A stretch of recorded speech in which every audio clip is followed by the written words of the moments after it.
cordiale poignée de main, un saint baiser, un regard et des paroles aimables sont l'expression d'un penchant affectif. Bien-aimés, l'heure est grave. Nous devons nous réveiller du sommeil. Non seulement le peuple de Dieu est dans le sommeil, mais il est dans le coma spirituel.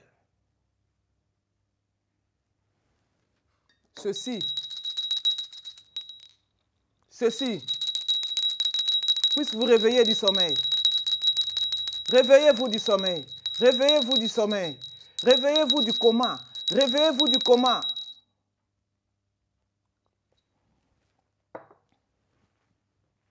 Éternel Dieu Tout-Puissant, encore une fois, me voici devant votre face pour communiquer le message que vous m'avez donné il y a de cela des années. Le moment est venu pour que votre peuple, à travers les nations, puisse être abreuvé de sorte que plus jamais ce peuple ait encore soif. Que votre présence se manifeste dans ce lieu. Que ceux qui entendront ce message aient le cœur vivement touché, de sorte que le baptême du Saint-Esprit devienne une réalité dans leur vie. Qu'ils soient oints, qu'ils soient bénis à jamais, et que l'ennemi puisse s'éloigner définitivement de leur vie, afin que le vrai bonheur devienne une réalité dans leur vie. J'ai prié Dieu Tout-Puissant, au nom de ton Fils Jésus-Christ. Gloire et louange à toi, Père. Amen. Comme vous le voyez, bien-aimés, la journée d'aujourd'hui est une journée spéciale pour quiconque est averti concernant le retour de notre époux que nous aimons tant, le Seigneur Jésus-Christ, qui revient bientôt. C'est pourquoi je ne cesse d'utiliser cette cloche pour vous dire de vous réveiller. Je ne cesse d'utiliser cette cloche pour vous demander de vous réveiller spirituellement.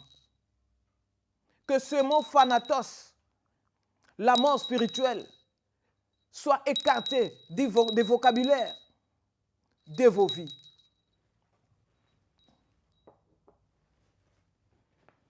Bien-aimé, le thème d'aujourd'hui, je l'ai tiré dans le livre de 1 Corinthiens, chapitre 2, au verset 13.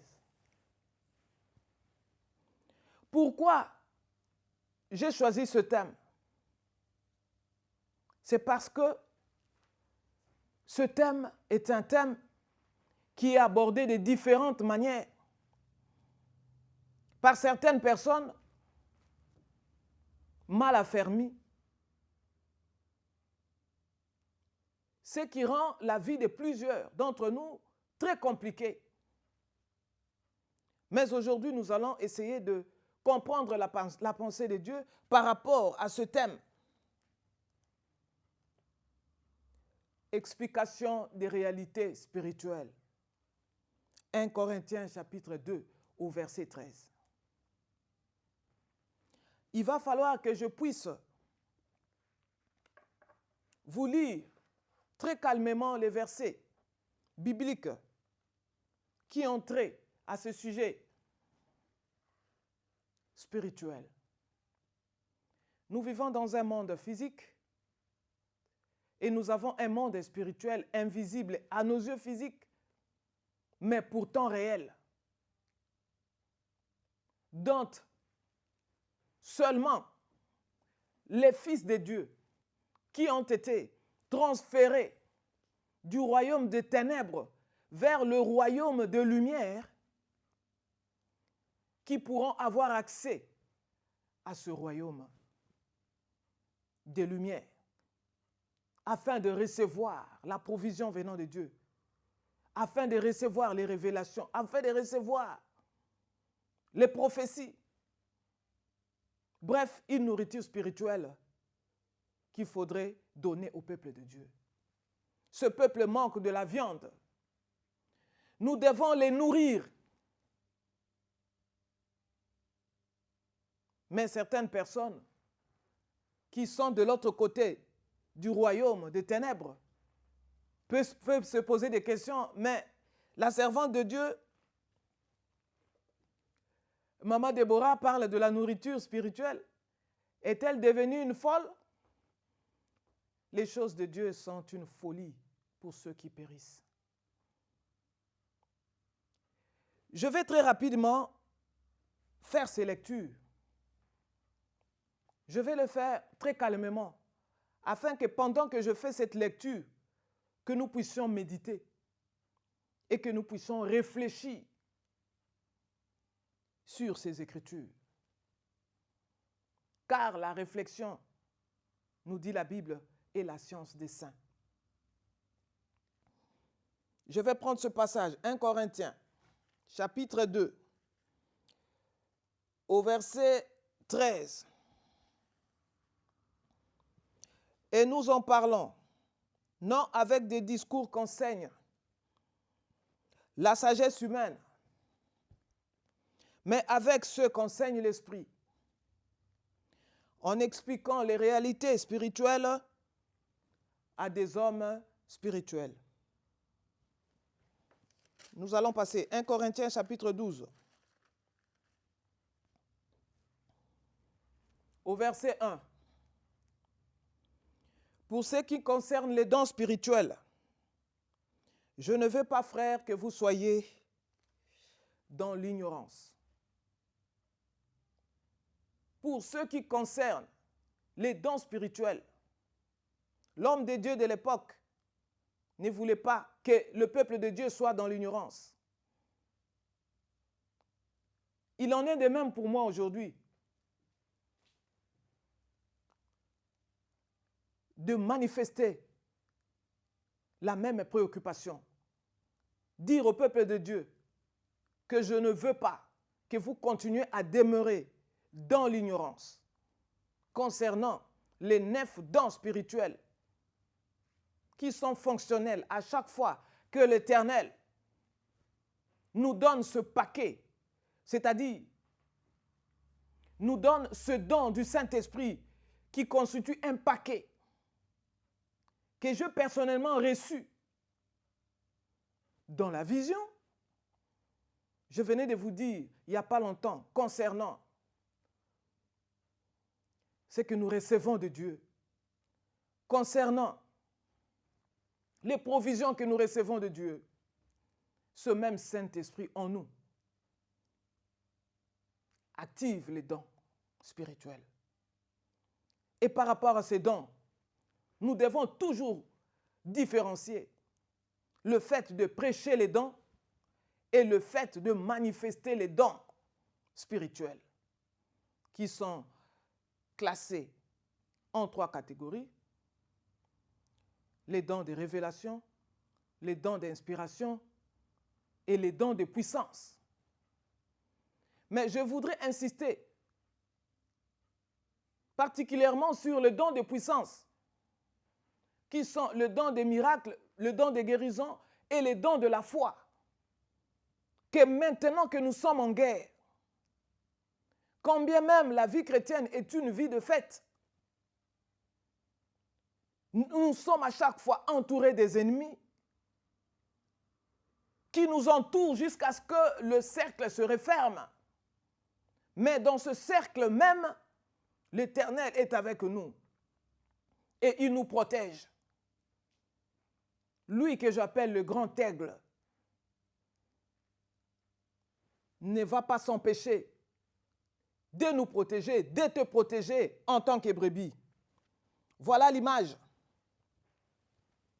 Voilà ce grand aigle qui est l'Éternel, désarmé. Dieu symbolise ce grand oiseau. Vous verrez dans sa présence, autour de lui, les 4 êtres vivants sont là.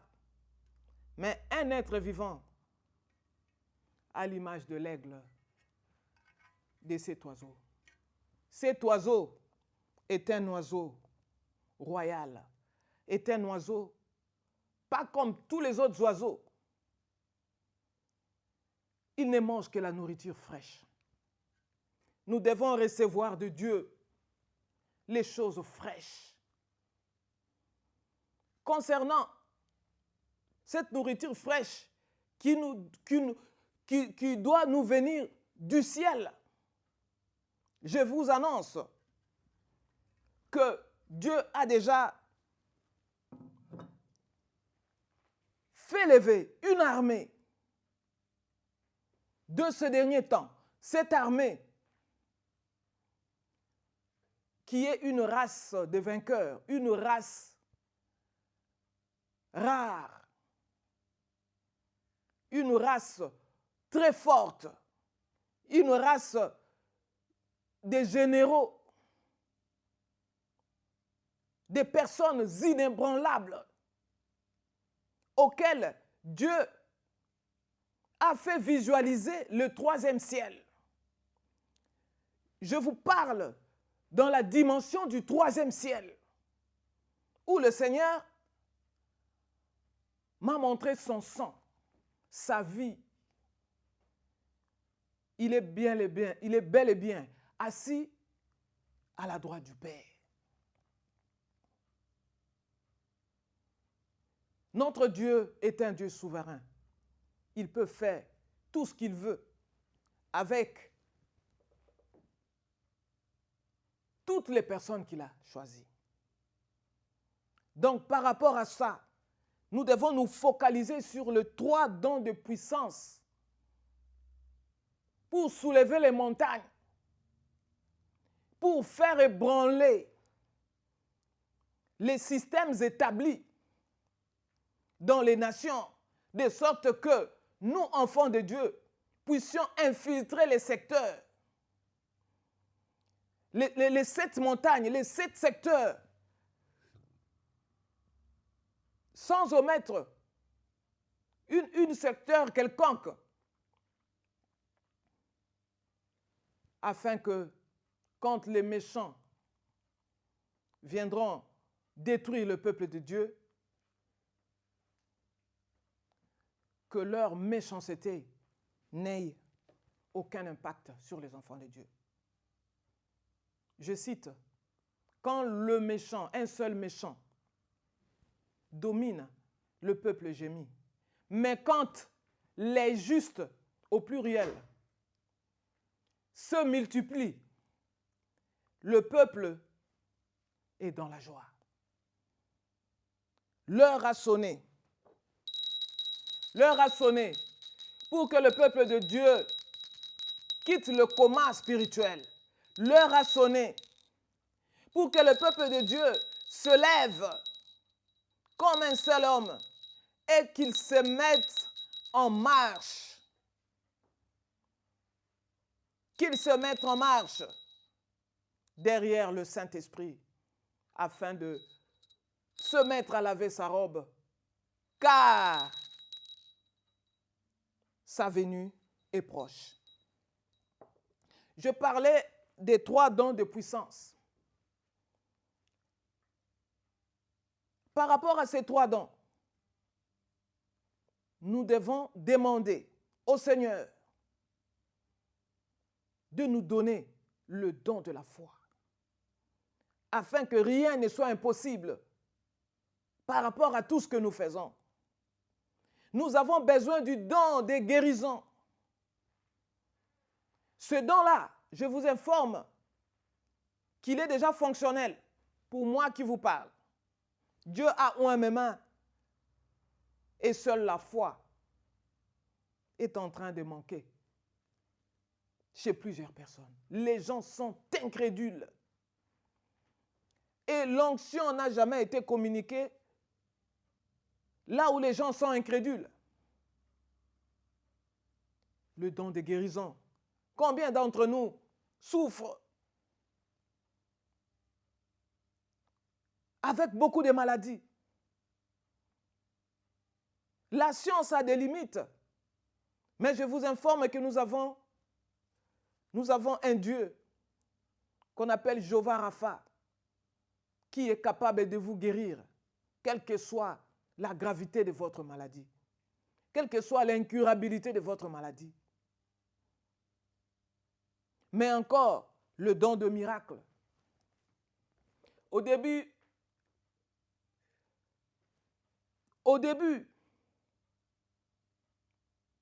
par rapport au miracle, je pouvais faire des erreurs. Mais je vous dis que la parole de Dieu ne trompe pas. Dieu dit que partout où vous mettez la plante de vos pieds, l'endroit vous sera donné. C'est quelque chose que j'ai pu expérimenter. Donnons notre attention à notre Seigneur qui a donné sa vie sur la croix pour nous. Il a été pendu sur une croix. Nous devons avoir les yeux fixés sur Christ, qui est l'auteur et le rémunérateur de notre foi. Vous serez rémunérés. Je vous dis, bien-aimés, dans le monde, il n'y a pas de joie. C'est une joie de courte durée. Et toutes ces personnes qui se tapent sur la poitrine, soi-disant qu'ils ont le matériel de ce monde, peuvent changer leur façon de voir les choses. Car le vrai bonheur, c'est la révélation. Le vrai bonheur, c'est la révélation des choses d'en haut. Le Seigneur n'a-t-il pas répondu à Pierre? Pierre, qui dis-tu que je suis? Vous êtes le Messie, le Fils du Dieu vivant. Il avait la révélation, Pierre. Et la réponse lui avait été donnée. Que ce n'est pas la chair ni le sang qui t'ont révélé ces choses, mais c'est mon Père qui est dans les cieux qui t'a révélé ces choses. Et vous êtes heureux, Pierre. Voilà le bonheur. Donc, par rapport au sujet que nous sommes en train de développer ce soir, je vais parler en général de toutes ces choses. Ne nous attachons pas aux choses périssables. Car au moment où je vous parle, nous avons un développement scientifique, un développement technologique qui ne fait que s'accélérer à grande vitesse. Mais si vous lisez Matthieu 24, vous verrez que c'est parmi les signes du temps qui ont été donnés. Et vous verrez que l'amour de plusieurs, dans ces derniers temps, s'est aussi refroidi. Et vous voyez des guerres par-ci, par-là. Ça, ce n'est pas notre sujet d'aujourd'hui. Mais seulement dans les derniers temps, la Bible nous dit que la connaissance augmentera. Dans le domaine scientifique, mais aussi dans le domaine spirituel. Ne vous étonnez pas d'entendre quelqu'un vous dire, voilà, je dormais et l'Esprit du Seigneur a emporté mon esprit et nous nous sommes retrouvés au Canada. L'Esprit du Seigneur a emporté mon esprit et nous nous sommes retrouvés à Kinshasa pour voir combien les avenues sont tout noires, pour voir combien l'ennemi est en train de détruire des vies humaines en cascade. C'est le temps des extases. C'est le temps des ravissements en esprit. Et le peuple de Dieu doit se réveiller pour comprendre les vraies connexions auxquelles le Saint-Esprit, dans ses communications, est en train de nous donner. Dieu veut que son Église soit unie. Donc, concernant les dons de puissance, ce sont des dons qui rendent un enfant de Dieu très fort. Car, déclare l'apôtre Paul, que ma parole et ma prédication ne consistent pas en des paroles persuasives de la sagesse humaine, mais en la démonstration de la puissance et de l'esprit. Nous devons démontrer la puissance de Dieu, nous devons démontrer l'esprit de Dieu. Tout cela qui parle du Seigneur Jésus-Christ sans amour, sans fruit du Saint-Esprit, je cite Galates 5, 22, manifeste une force orgueilleuse. Ils ont une force négative que nous devons combattre avec la dernière énergie. Car, dit-elle la Bible, ils vous feront la guerre, mais ils ne vous vaincront pas. La victoire est toujours de notre côté. Je vais encore continuer dans Romains, chapitre 1.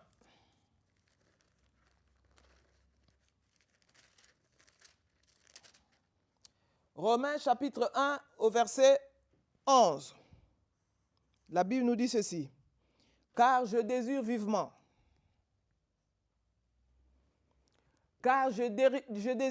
vous voir, pour vous communiquer quelques dons spirituels afin que vous soyez affermis. Afin que vous soyez affermis. Les dons spirituels affermissent les chrétiens.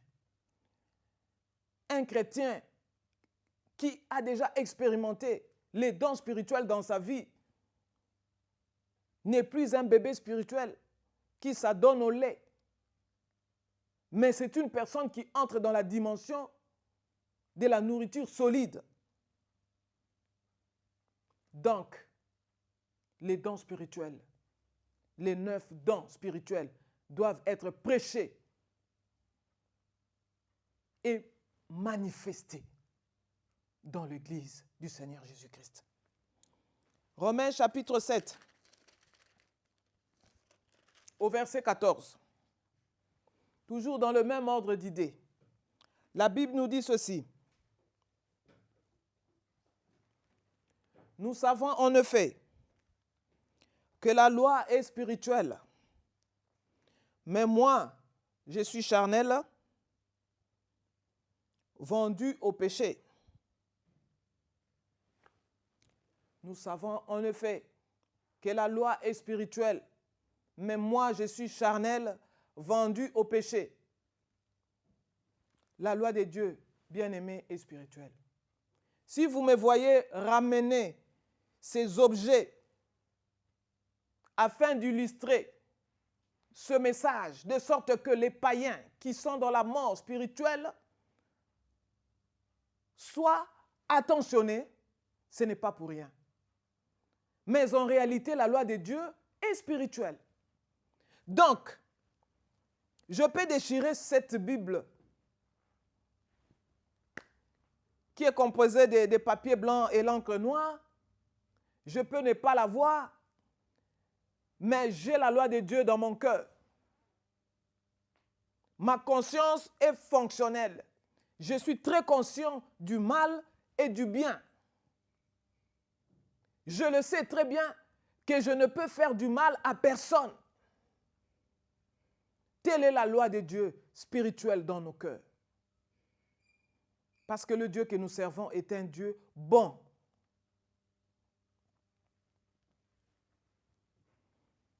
Nous allons passer 1 Corinthiens, chapitre 15, au verset 44.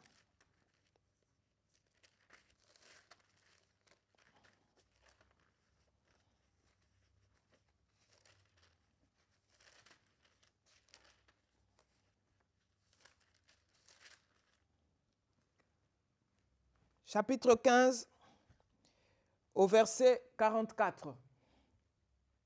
S'aimer corps naturel, on ressuscite corps spirituel.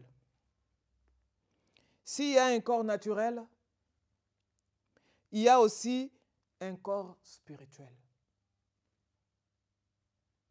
S'il y a un corps naturel, c'est qu'il y a aussi un corps spirituel. Auparavant, nous étions morts par nos péchés. Et Dieu nous a communiqué sa vie. Nous sommes nés de nouveau. Donc, nous sommes des esprits vivifiants. Nous ne sommes plus des âmes vivantes, nous sommes devenus des esprits. Donc, toi et moi, nous sommes des esprits. Et un esprit ne meurt pas. Un esprit est immortel. C'est pourquoi, encore une fois, je reviens à notre thème de ce soir. Explication. Explication des réalités spirituelles. Oui, à chaque fois que Dieu donne une révélation à un homme, il va falloir que le surnaturel puisse accompagner tout ce qu'il fait. En tant qu'évangéliste, pas la moindre, Dieu nous a fait grâce de mettre les chaussures à nos pieds afin d'accélérer le zèle de l'évangile. Et voilà la chaussure que je porte moi. C'est une chaussure qui est très longue. Vous en saurez davantage.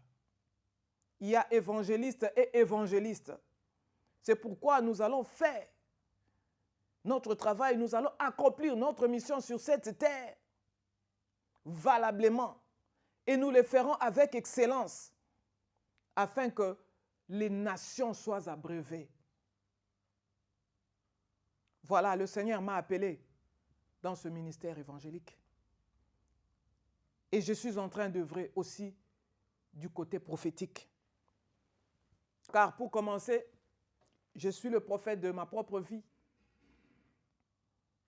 Ensuite, le don de prophétie doit être bien canalisé, car c'est un don, le meilleur, que Dieu est en train de nous recommander à avoir, de telle sorte que nous soyons bien affermis sur cette terre des hommes. Choisissez le don le meilleur, mais surtout celui de la prophétie.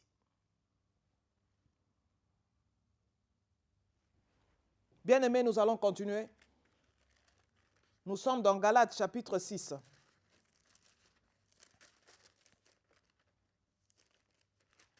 Galates chapitre 6.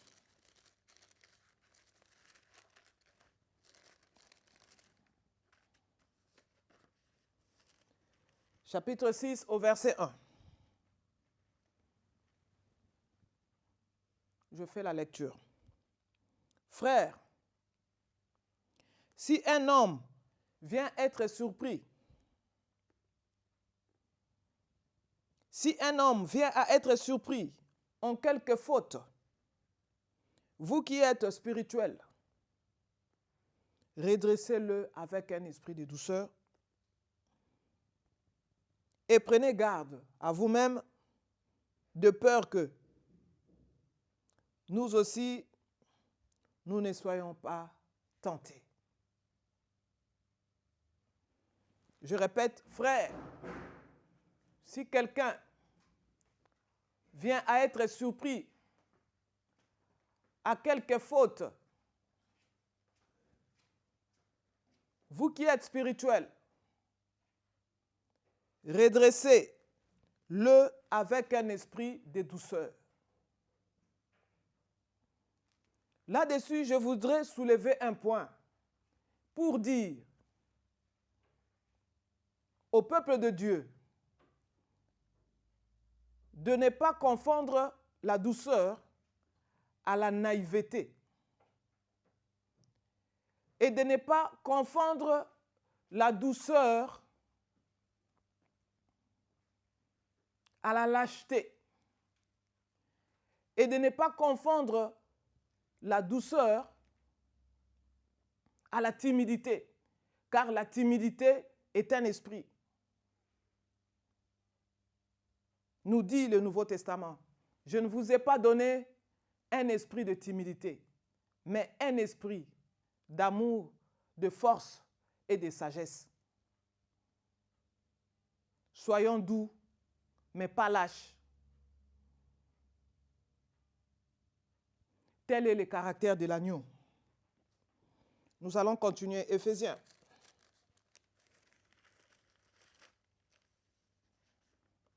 Nous lisons la parole dans le livre des Éphésiens, au chapitre 1. Je prends le verset 3. Béni soit le Dieu et Père de notre Seigneur Jésus-Christ, qui nous a bénis de toutes bénédictions spirituelles dans le lieu céleste en Christ. Nous sommes bénis de toute bénédiction spirituelle en Christ.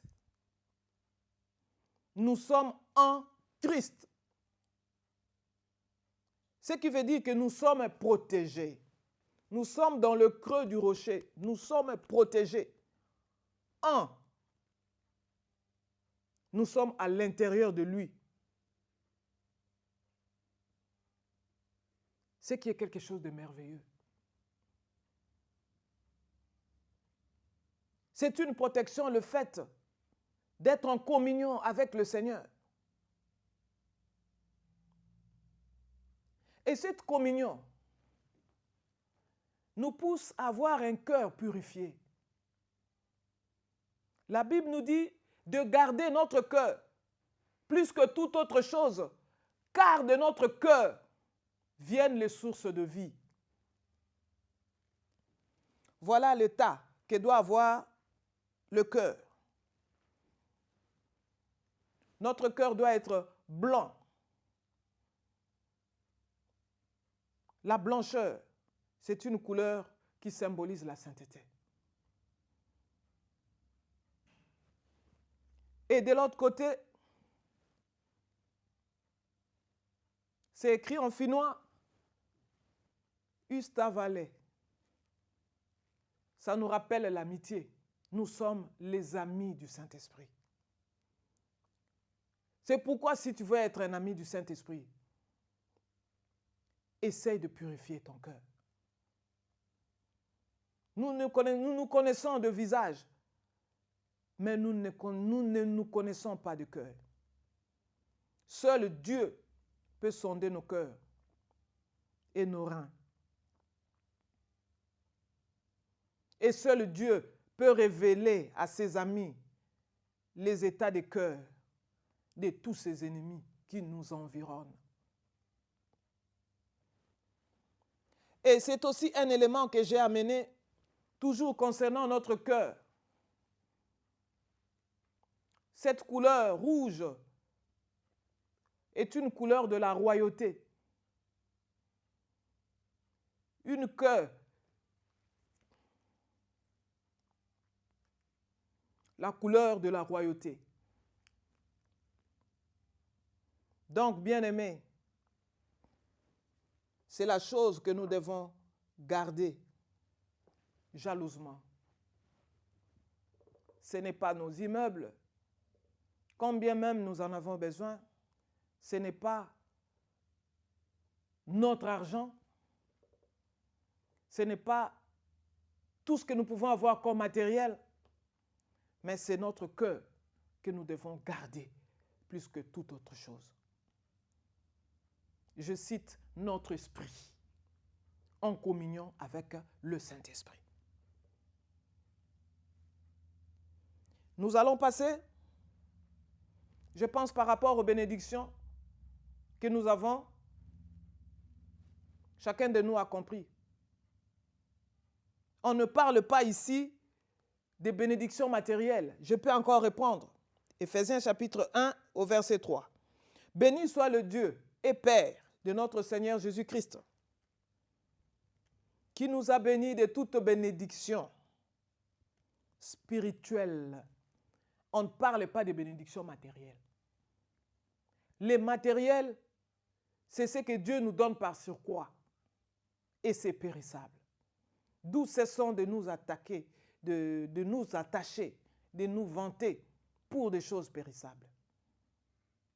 Apprenons à nous vanter pour les bénédictions spirituelles dans le lieu céleste.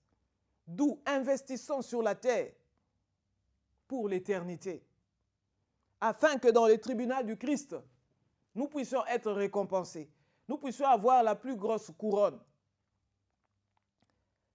Et cela est très important. Nous allons encore prendre un passage dans le livre de Colossiens, au chapitre 3.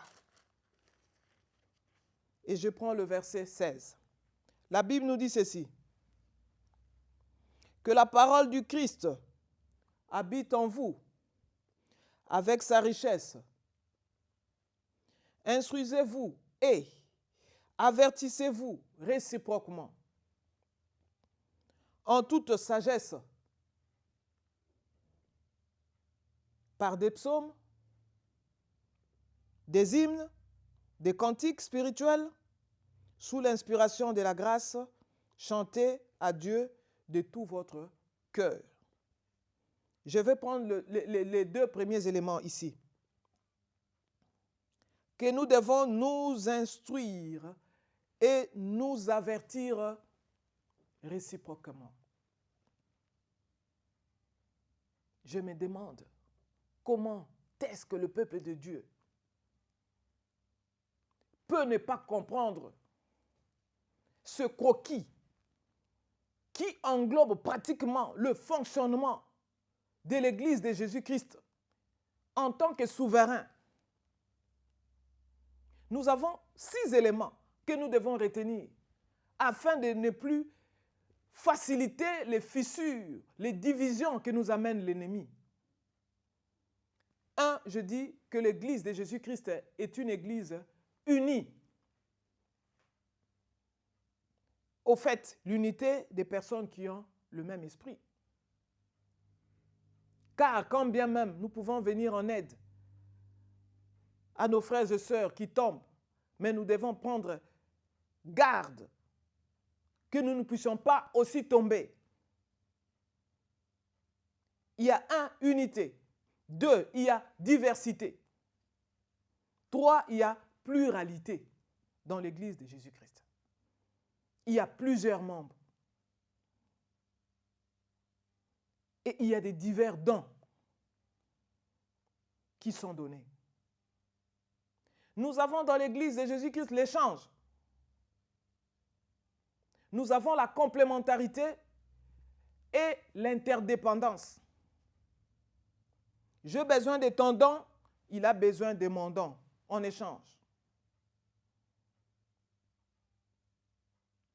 Paul arrose, Apollos plante. Paul peut planter, Apollos peut arroser. Mais c'est le Seigneur qui fait grandir dans le cœur. D'où vient que les membres de l'Église se rivalisent, font des luttes entre eux.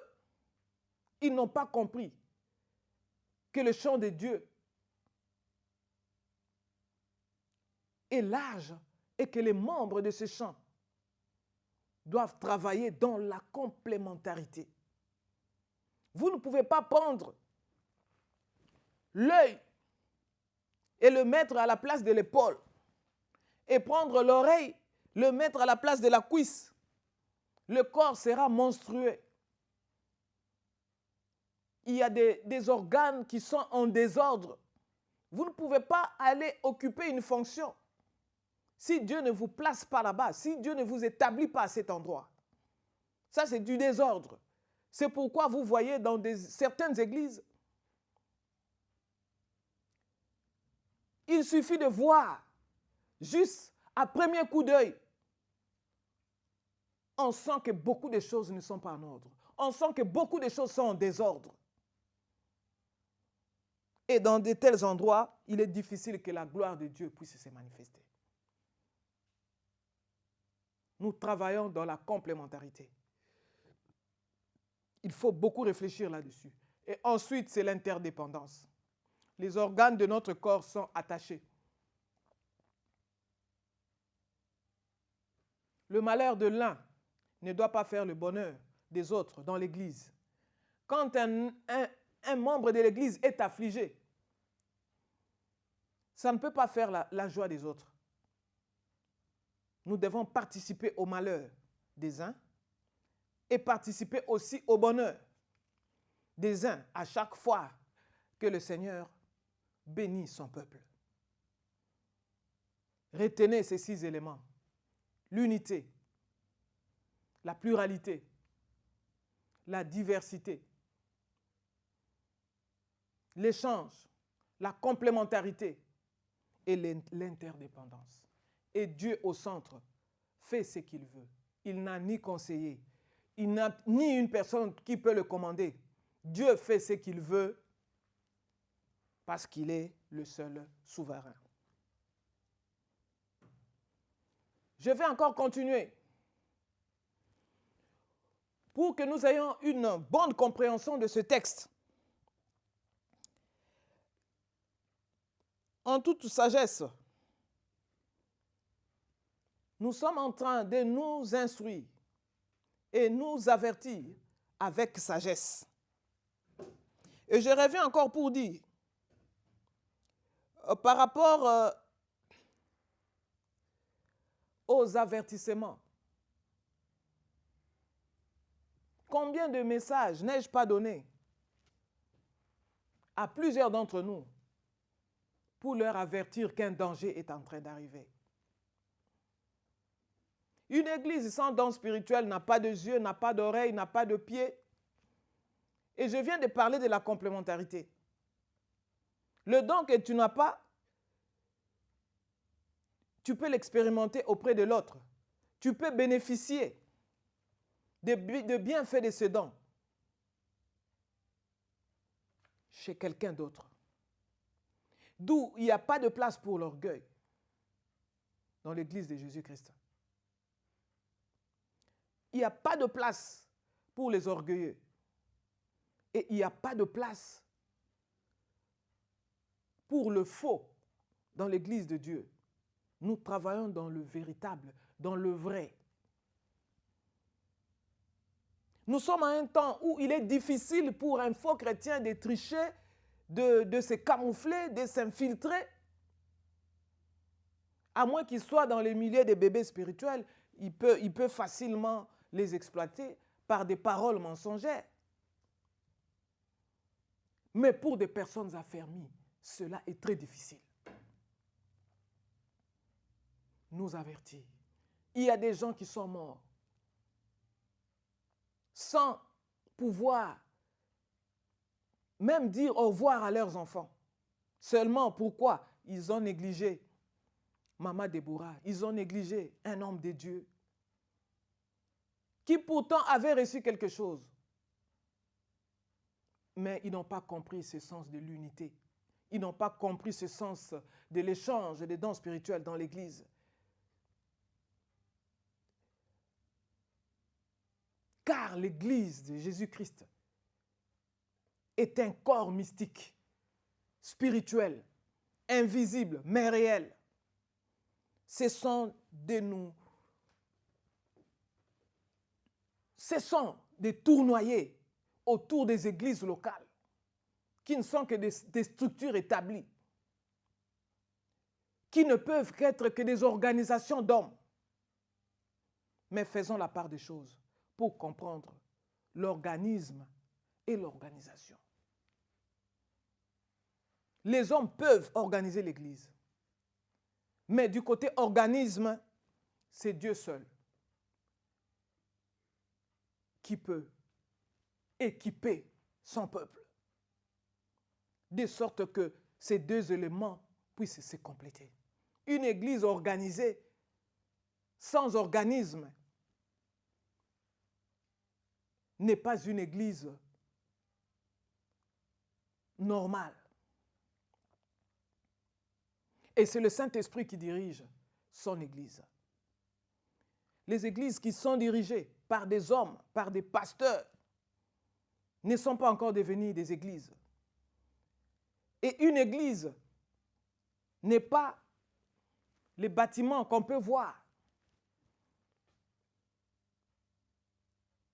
Mais une église qui est mature, c'est une église qui ressemble au Seigneur Jésus-Christ, dans la puissance, dans l'amour surnaturel, dans l'illumination, dans l'humilité, dans la douceur, dans l'accomplissement de la mission. Car notre nourriture, c'est de faire la volonté de celui qui nous a envoyés. Ces choses sont très importantes. Encore un élément. Nous devons nous avertir réciproquement, en toute sagesse, par des psaumes, des hymnes, des cantiques spirituels. Là aussi, je voudrais relever un élément pour parler surtout aux chantres. C'est Dieu qui inspire dans le domaine de la louange, dans les domaines musicaux, comme nous dit le psaume 150, que nous devons le louer avec des harpes, avec des instruments à musique, avec toutes sortes d'instruments. Oui, mais il y a un côté spirituel qui vient de Dieu. Je pense que c'est mon cas. J'ai amené cette guitare.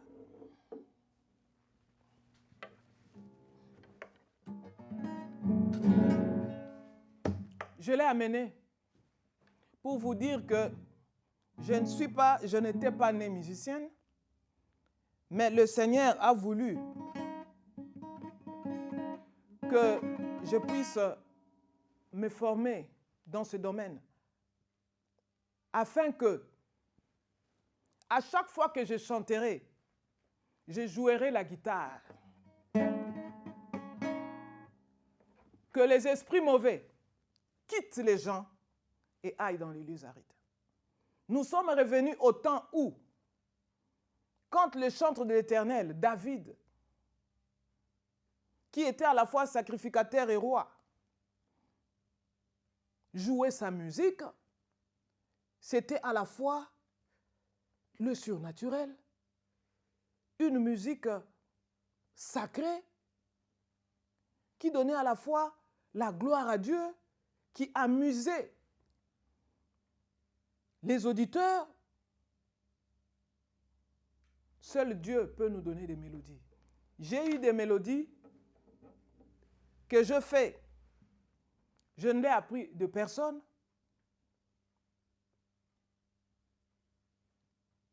Et seule l'inspiration de Dieu m'a aidé à pouvoir composer ces cantiques. Ces cantiques qui vont certainement pénétrer votre cœur et changer beaucoup de choses. Il nous faut des chansons anthologiques. Nous devons reprendre la restauration de l'adoration dans la chanson, dans la louange, de sorte que, à chaque fois que la musique chrétienne joue quelque part, que l'on ne dise pas que ces gens sont venus pour juste produire des supports afin d'empocher quelque chose. Mais c'est pour que ces cantiques restent de génération en génération. Cantiques, hymnes et psaumes. Ça, ce n'était qu'un extrait. Et je sais que dans les prochains jours, vous aurez à écouter, à apprécier tout ce que le Seigneur a inspiré, de sorte que votre cœur se réjouisse, de sorte que tous les démons qui possèdent les corps, que moi j'appelle le temple du Saint-Esprit, puissent quitter, puissent libérer le peuple de Dieu, de sorte que ce peuple soit réellement libre.